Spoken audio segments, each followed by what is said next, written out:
Hello, hello, hello, everyone. This is Jasmine again from a Notch Higher YouTube Living channel, and we are back with another beautiful guest. This space is created and the environment is cultivated where healthy relationship skills can be learned, developed, practiced so that they can ultimately thrive. So, I have today a wonderful, inspiring, all gracious guest. Her name is Shana Danielle. Welcome, Shana. Hello, Jasmine. Thanks for having me today. You are so welcome. Thanks for being here. It's great to see you again. So, I am going to share with people why you are here. So, that's always my intro. Like, why is she here? Why are they here? Let me tell you why Shayna's here. Shayna is a remarkable inspirational speaker, spoken word artist, and author who is on a mission to inspire people to become their best, hope filled, unashamed, and unapologetic version of themselves. And then recently, she has authored a new self help book entitled Rise. I'm going to have to get that book. I saw that today. But do you now know why she's here? She is on a mission to inspire people to become their best, hope filled, unashamed, and unapologetic version of themselves. That's so powerful. We're going to get right into this. As the profitable publishing coach of who you are, why did you begin to start helping people sell their books in bulk? So it started as a journey with just me and my daughter. I went through 7 years of holding on to the idea of writing my book. My dad, it took 7 years to write it, but just the idea to write my book. Oh, wow. And when I finally said yes to writing my book, um, not only did it get published in 7 months, if you will, from writing and editing and marketing the correct way, all that fun jazz. But from the Mhm. time I published to the time I was able to quit my job was 7 months. Oh, wow. And so I was able to do that because I focused on selling in bulk. I published my book and it's like that's why I give the backstory of like I held onto this idea for 7 years. Hmm. 7 months, God was able to change my life. Wow. So, yes, I published my book. All was going well. We did events with selling in bulk, speaking engagements, because I was doing more performance poetry at that point in time. Okay. Then with my journal, because I was helping people get more clear on their purpose and get to the next level of their purpose through like a 90-day guided journaling experience. My daughter at 6, she came to me and she was like, "Mommy, I want to write a book too." I was like, "You do?" And she was like, "Yes, I want to write a book too." I'm like, "Okay, cool. Well, let's go ahead. Let's put this together. What do you want your book to be about?" We have been doing affirmations since she was 2 years old. And after the affirmations, she was really into coloring. Now she's into drawing more. And she said she wanted to do a coloring book. She wanted to make it for her friend. She was in kindergarten at the time. And she said she wanted A through Z tracing letters in there. So we pretty much brought her idea to life. Mm. Well, this started off as a project, again, with a yes from God through a little girl to help her classroom. Wow. Well, then she wanted to help other classrooms. She wanted to get her book into other schools and preschools. And because it was the pandemic, a lot of the schools didn't have the resources to buy her book at first. So we Mm. went on this mission. We were raising money Okay. to donate her books to these schools.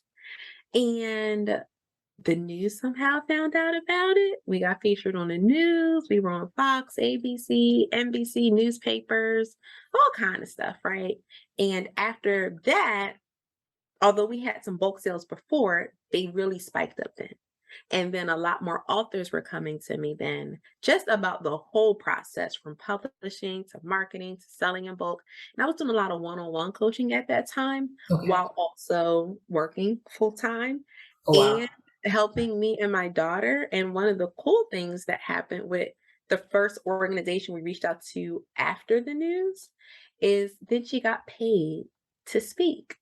So at Wow. 6 years old, we was able to negotiate her to get paid $500 for 30 minutes of her time.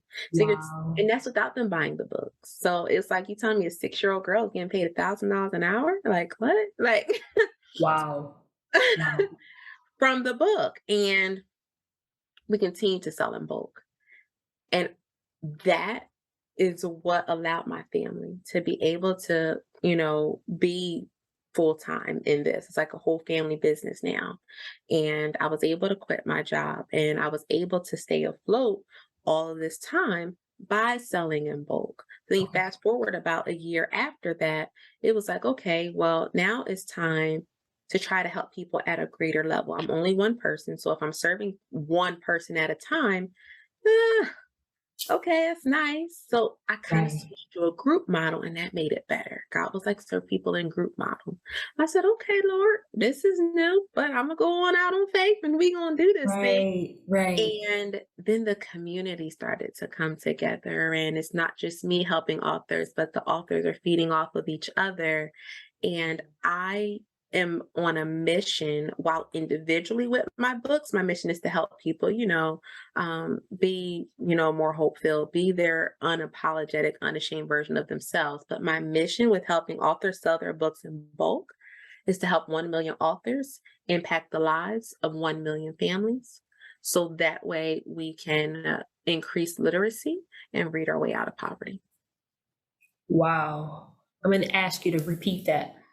I'm on a mission to help 1 million authors impact the lives of 1 million families so we can use literacy to read our way out of poverty.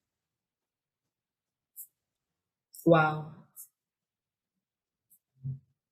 I am going to repeat that when I go back over this, but the reason why I wanted to reiterate it right now while we're speaking is because I just interviewed a woman who is a real estate investor, and her mission is to help 1 million women become financially free through real estate. So I Wow. was just like, so I definitely want to make that connection with you and her because the 1 million mark, if you're both going for a million, let's go, right? But the Hmm. other part is you said to use literacy to read ourselves to Read our ways out of poverty. out of poverty. Wow, that's powerful. So what you're saying ultimately, it is and it was not just simply about the book. It was a lot about what it has opened the doors for you and your family and your life and your generation.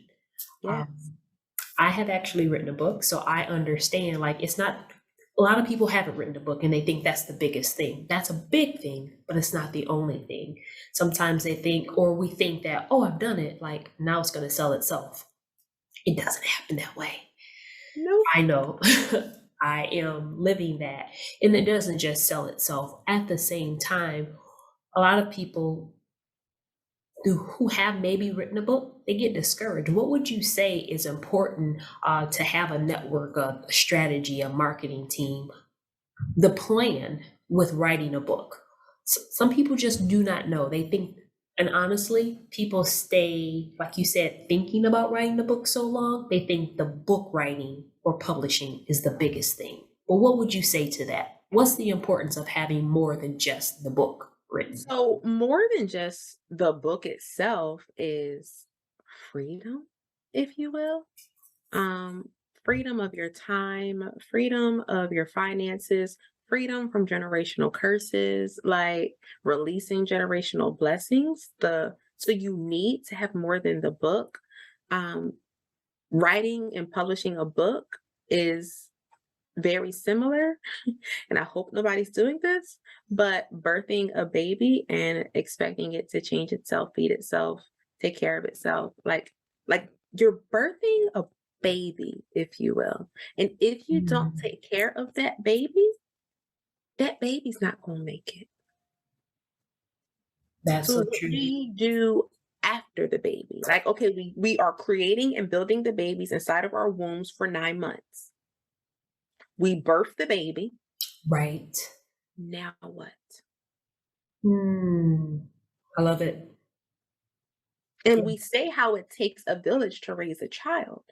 Well, it takes a team or a plan to get a team. Because in the beginning, sometimes as the parent, it's just you figuring it out. But at some point, you're going to need some other folks to help you with that's so this baby. true. That's so true. The baby will not just raise itself. It It's will not not develop in it on its own. It needs some assistance. Yes, anything left to itself reverts to chaos or deteriorates. that's Let's go true. to inanimate objects. You Hmm. just have a car, you buy it, you park it in the driveway, you never put gas in it, never change the oil. Like the tires are going to rot, the Right. car's going to rust. Like, It's not going to, yes, it's not going to last. have you ever seen a dog train itself? Mm, that'll be negative. Anything left to itself is going to revert to To chaos. chaos. Wow. That's so true. Wow. And one thing that I love with having you on is that we're talking about books. We're talking about writing books or reading books. And I'm a book nerd. I'm a self proclaimed book nerd. Um, but in this fast paced, social media crazed world, um, people want things fast. And I'm hoping that you will bring clarity to this question. What do you think? Do you think reading is going to go away? Like people don't sound bites. What do you think? Is reading something? It's a passion of mine, especially when I know that we as Black and Brown people, it was illegal for us to read. Now we can read as much. We're writing books. We're authors of books. You have a daughter who's published a book.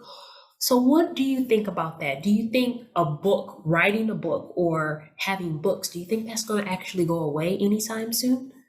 Aside from oral, right? Okay, Books are the next thing that's been around since the beginning of time. that's Whether it was writings on walls, whether it was papyrus, whether you had scrolls, or like a true. tangible book that we Yes, flip today, right? Like books have been around since the beginning of time. Books aren't going anywhere. At the height of the pandemic, people were still buying books. Books that's true. aren't going. Thank you. I'm grateful that your expertise has leaned in on this discussion. All right, perfect. And you just reminded me, I published my book in 2020. That's when I had a book in my heart, but to your point, that's when it was published. So that's confirming your expertise. Thank you. Phew, I was hoping you would say that, but you just never know. The formats have changed over the years, right? From walls to papyrus to It's true. scrolls to this flip. The formats Yes. may have changed, Audio, like you said, yes, but exactly. the book's not going Kindle, but we are anywhere. still reading them. That's You're not going anywhere. awesome. Awesome, awesome. I want to make sure I got this. Let me see. Let me see. Okay. So, books aren't going anywhere. We still need someone, and we need a team, and we need a strategy, and we need a plan to when we write our books. But now I'm going to ask if you can speak to that person who still hasn't written the book, who still, like you said, has just been thinking about it and may need another voice to give them like that. I don't want to say confirmation, but really speak to them. Can you speak to that person? Because there are phases in this game, right?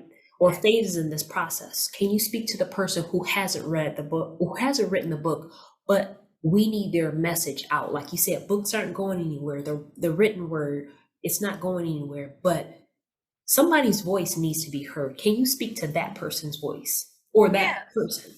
So the person who has the idea of writing the book, the first thing is to realize this book isn't just for you.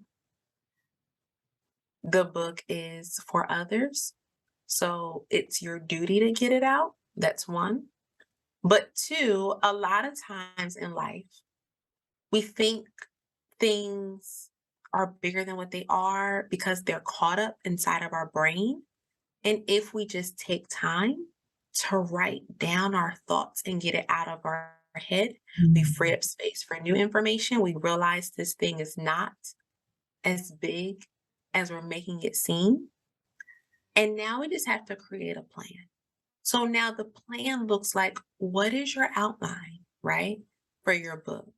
What is your mission, right? What's going to happen at the end of the book? What's the impact your book is going to have on whoever it's intended to serve? We have to write with the end in mind, right? Once these people are served by the book, what's the next step? Because your book essentially becomes a business card because now you become an expert in whatever it is you helping folks do. Wow. So now what's the next level? Like your book idea is the key to you getting to the next level of whatever it is you're called to do. And Hmm. then I'll add this. When we don't take action on the opportunities that's in front of us, like the time to write the book, it is a form of arrogance that we think that God owes us another chance. Whoa. Let that sit. Whoa. And that's for the person who hasn't written the book? For the person that hasn't written a book. Yeah, and Now that is, yeah, for the let's person add who another has. layer. Yes, Let's mhm. add another layer to Come on this. now. For the Yes. person who has wrote the book, Yes. and let's say haven't published it. Ooh, Okay. what about the person that's published it and Yes. hasn't done their due diligence to get it out there? Yes. What about the person that's done their due diligence to get it out there, but they haven't taken the time to create the coaching program? They haven't taken the time to do the speaking engagement. Yes. They haven't taken the next step. Yes. When you don't take action And you don't take action. on opportunities like the gift of time, it is a form of arrogance that we think God deserves or owes us another chance. And that's when you said, I was like, that's for any, and I'm grateful that you shared through the phases of it. It's not just for the one person, that's for all of us. Oh, That's for yes. me, that's for anyone who hasn't allowed faith-filled action. I've been saying that for the last 2 days. Faith-filled action. That's a form of arrogance, which is pride. Yes. So And how about James 4:6 say that if you have pride, God will resist you. that's what the word says. So, So so like when I pray and I have pride, when I pray to God, He gonna send me the voicemail because pride is on three-way. wow. And then in my coaching program, when I've been talking to my authors, we've really been dealing with this pride thing. And I had to let them know not asking for help is a form of pride. Yeah. So when we have somebody in our life that we can ask help from and we choose not to ask for help, that's a form of pride. And if our Heavenly Father loves us more than any individual on this earth could ever, we can't ask them for help. Right. We sure not asking Him for help. Wow. Wow. You have brought up like just a lot. Like for the person, for the people who say, well, that's good, but I've asked for help and I've gotten, what would you say? Like, or we have these excuses of why we don't ask for help. You know what We I'm have, saying? we have to look within. So what I found is that a lot of people will blame their circumstances. Let's Mm-hmm. say it's the salesperson that's trying to sell their book or program or Mm-hmm. whatever. And it's like, well, this sales thing isn't working out or whatever. We blame the things around us, our circumstances. And then we'll come up with reasons why. Well, look at my sales books over the last 6 months, or I've been trying to write the book and I've been working or I've been trying to sell the book and I got this and I can't get this day off. Look within, not the circumstances. Look at the center. What is going on in you? And can we really be honest with ourselves? Like, it's one thing to be honest with other people, but we're not even going to go there. Let's be honest with ourselves on why we're really not. And what you'll usually find is some level of fear. Mm, It's some level of fear. And now it's like, well, what are you really scared of? But you got to ask yourself that. That's a that's true. self reflection thing. And then it usually takes you to some sort of place and time where you were not safe. And so you did this thing to protect you. And it was valid in a previous season, but not in the current No one. longer serves. Wow. Like the the Israelites was going to Moses's staff. Like he was long gone. They had the staff. They was going. They was praying to the staff. God had it destroyed. Like that thing served you in a previous season. Right. That's not for. Why aren't you coming to God? Why aren't you talking to God more? Yes, Oh, the staff worked before, and this prayer thing isn't working because you're going to the staff. that's so true. We gotta look within. Hmm. Are we scared of rejection? Are we scared that if we write the book, nobody's going to buy it? Are we scared that if we tell somebody about the book, they're going to say that it's bad or we're going to get a bad review? Like, what Right. are we really scared of? Yes, yes, Are we scared that it's going to do so well and we're not going to know what to do with the success?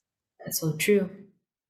At every level, we have to face that fear and look within, is what you're saying. Yes, because asking for help will not go away. I think sometimes we think at a level, well, then I will be self-sufficient. That is never going to happen. We When you always need community, and we need to, like you said, look within, ask for help, and not have a form of arrogance where we think that we have it all, know it all, and can be it all, because none of us can do that.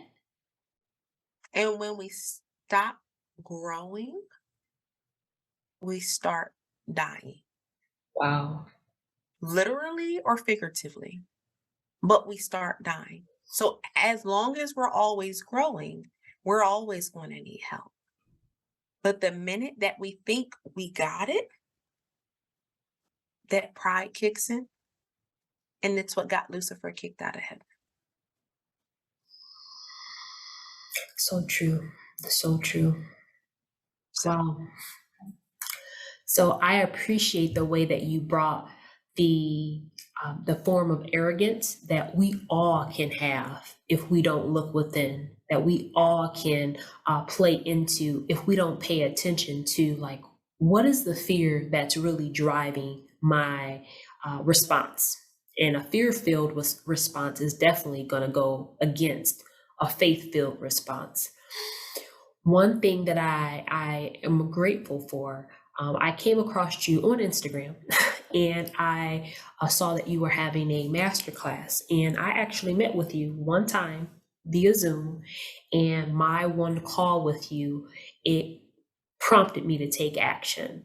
Um, and one thing I received from the communication with you, that you are a woman of faith. Like, I wasn't expect, like, that was the big surprise shock. And I was like, whoa, what are we doing here? Okay.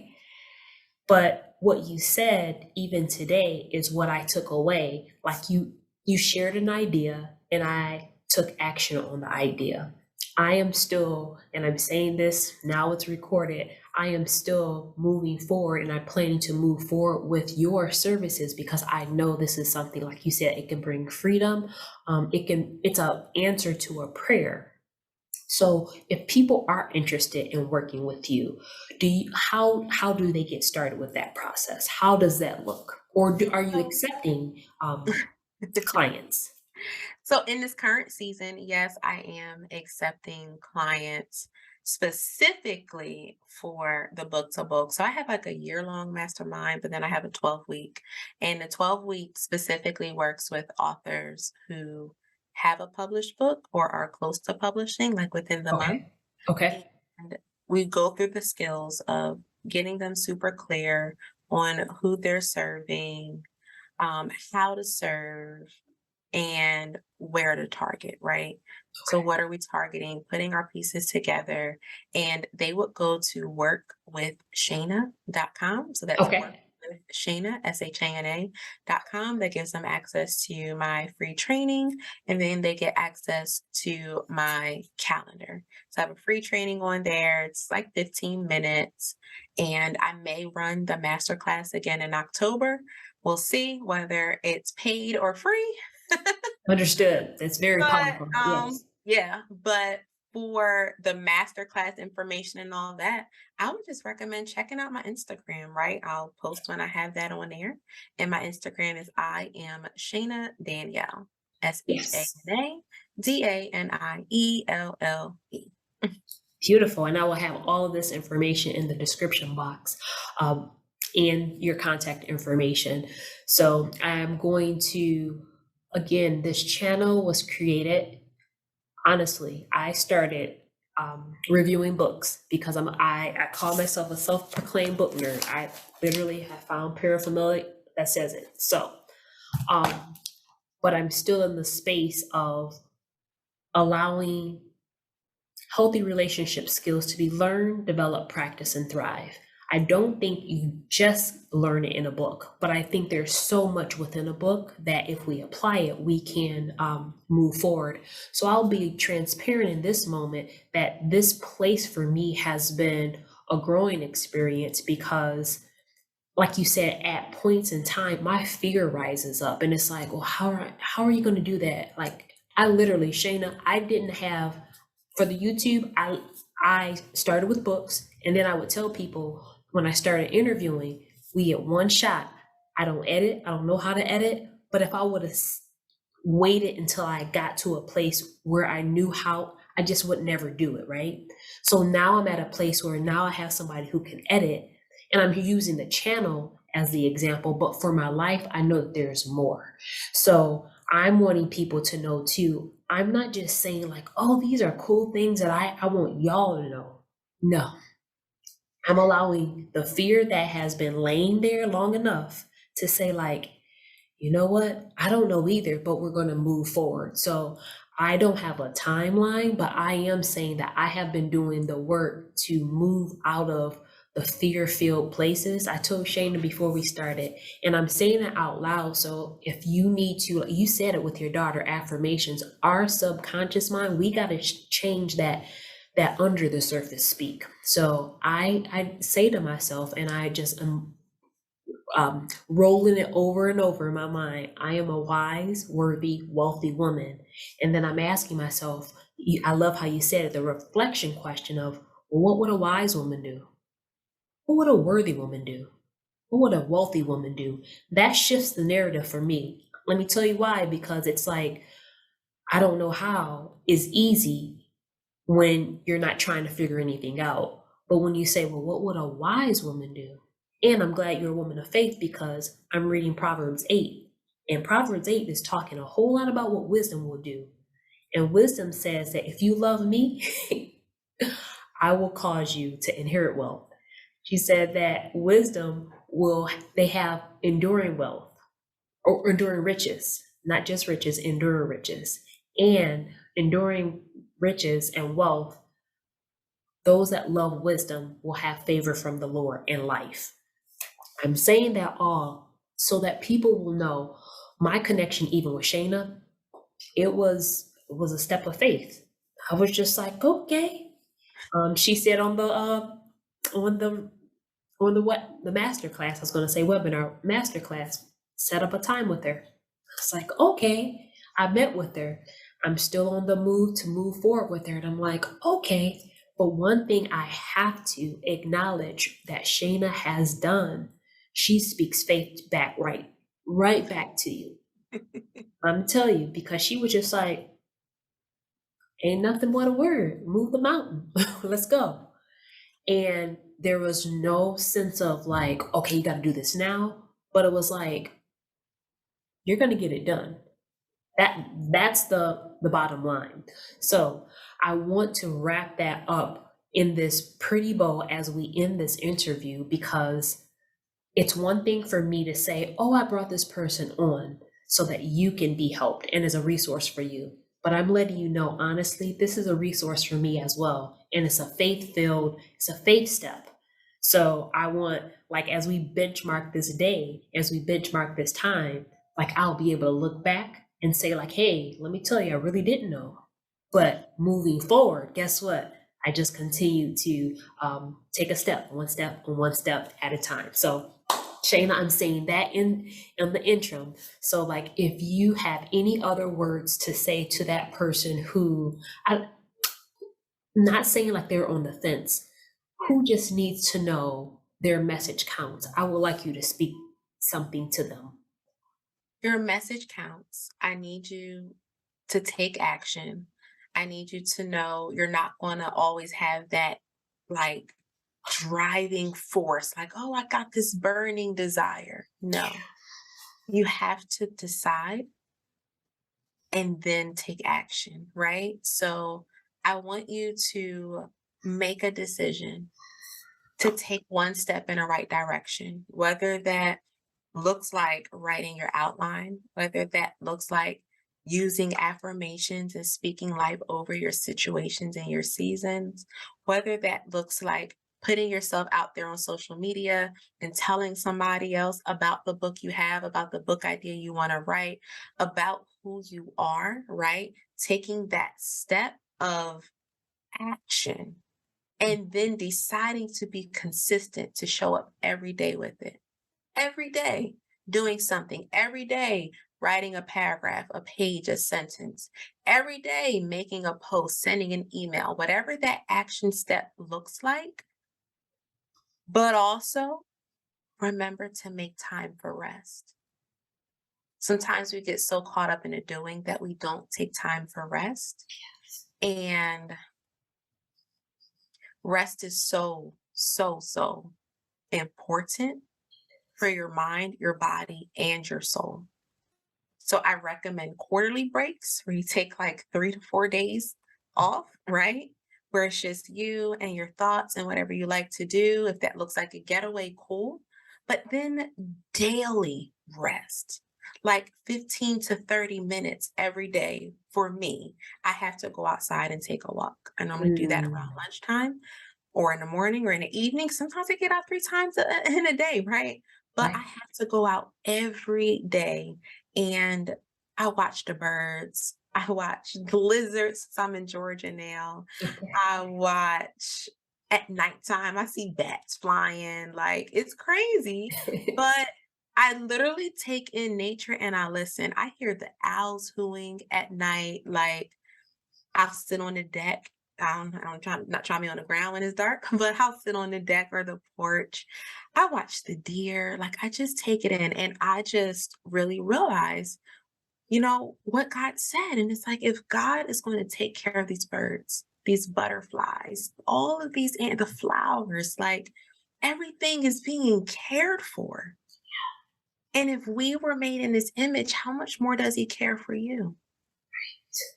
So do yourself a favor, care for yourself, take action, make the decision, and don't forget to rest. You deserve it. Wow. Shana Danielle, thank you so much for your words of wisdom, for your faith-filled action, and for your consistency in all that you do. I really appreciate you coming on and sharing with us today. I'm sorry. I can't let you end like this. You said, I can't let you end like this. I gotta leave it with one more thing. okay, yes. I'm gonna leave you with a poem out of my Rise book called Rise. Awesome. Let's go. Rise. You can rise. Yes, it seems you're on the bottom right now, making it out. You just don't see how. But what is a diamond before it is refined? Cold, something black and ugly, not even worth a dime. Mm, But then it goes through a metamorphosis. Like a caterpillar turns into a butterfly, there is a reasoning for your suffering, although you may not yet understand why, but you can Rise. Rise to become everything they said you couldn't be. Rise to become a person they no longer pity. From a seed, flowers do grow, but they must be cared for, or their beauty will never show. Just as a rose, lily, or lilac growing out from nothing, that's something you got to try that. That pain that was felt just to break you or take you, it was meant to shape you. Remember, you can rise. Write down your goals and reach for the sky because you can rise. Shoot for the stars. You've got to aim high because you can rise. It won't happen on your own. God's on your side. Remember, you can rise. Rise, rise, Right. rise. So, Ooh. I forgive you for almost leaving us without that. Cause wow, that just busts that everybody's was soul. it. You said, "Wait, I can't." Yeah, you couldn't. You couldn't. You would have been in trouble if I would. Woo, woo. So everybody, please, yes, respond to the call and rise. Rise. You can rise. I want you to listen to that. I will be listening to that over again and just saying that you can rise. So in a space that's created, an environment that's cultivated, where healthy relationship skills can be learned, developed, practiced, and thrive, I'm inviting you to rise. And until next time, you take care and rest. Okay, bye-bye.